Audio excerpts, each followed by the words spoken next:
Bonjour.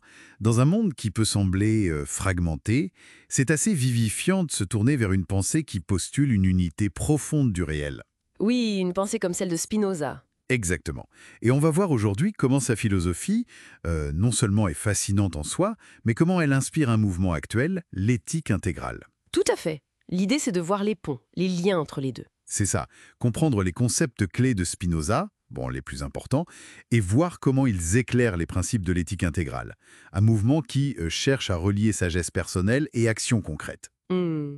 On s'appuie sur des textes qui présentent ce mouvement et bien sûr sur des éclairages sur Spinoza lui-même.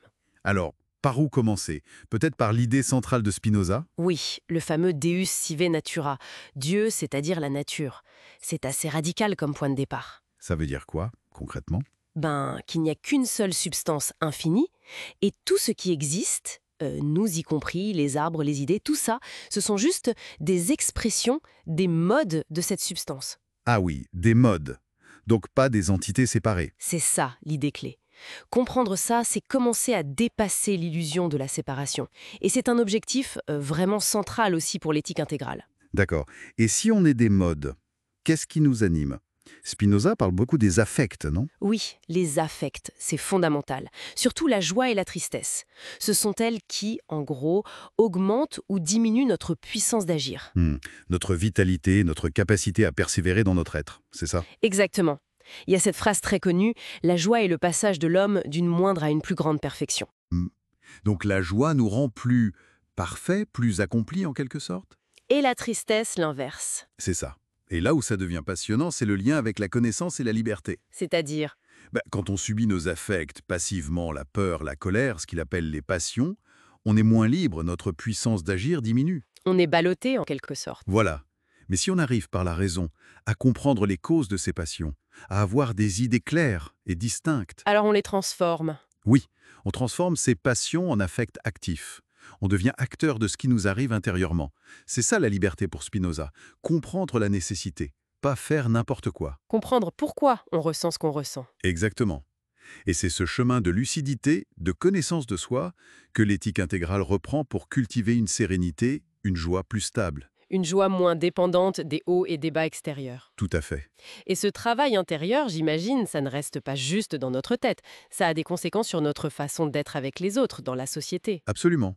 C'est un point important pour l'éthique intégrale. Spinoza lui-même pensait qu'une société juste fonctionne mieux avec des citoyens éclairés. Qui agissent par compréhension du bien commun plutôt que juste par peur de la loi ou du gendarme. C'est l'idée. Pour l'éthique intégrale, l'engagement dans la cité, l'engagement politique même, devrait découler d'une forme d'intégrité personnelle. D'honnêteté, de désintéressement. Oui, et surtout de lucidité.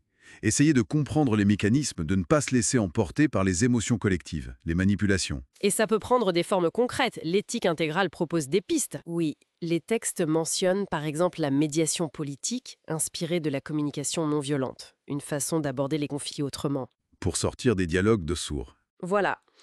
Ou encore l'analyse critique des contradictions du système. Par exemple, le financement des départements par les DMTO, ces taxes sur l'immobilier qui fluctuent énormément, ça crée une instabilité. C'est un exemple très précis. Ou le paradoxe autour de la dette publique. On parle d'austérité, mais en même temps, on voit bien le besoin d'investissement massif. C'est une invitation à analyser rationnellement ces tensions. D'accord. Et au bout de tout ce chemin, de compréhension, de transformation des affects, d'action lucide, c'est quoi le but ultime chez Spinoza? Il parle de beatitudo, la béatitude, ou d'amor dei intellectualis, l'amour intellectuel de Dieu ou de la nature. L'amour intellectuel de la nature. C'est une belle expression.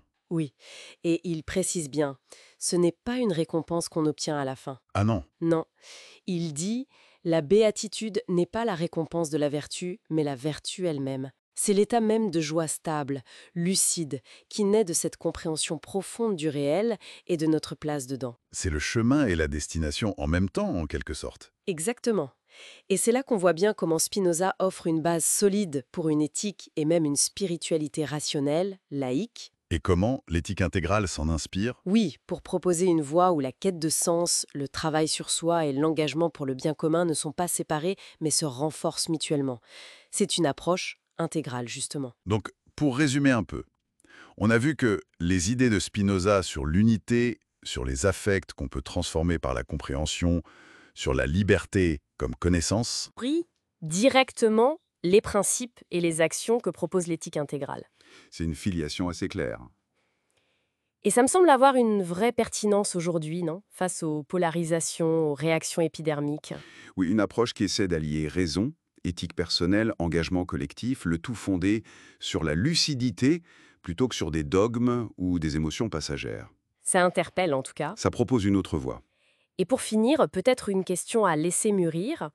Si cette joie lucide dont parle Spinoza et l'éthique intégrale naît vraiment de la compréhension de notre lien au tout et des causes qui nous animent, Hmm.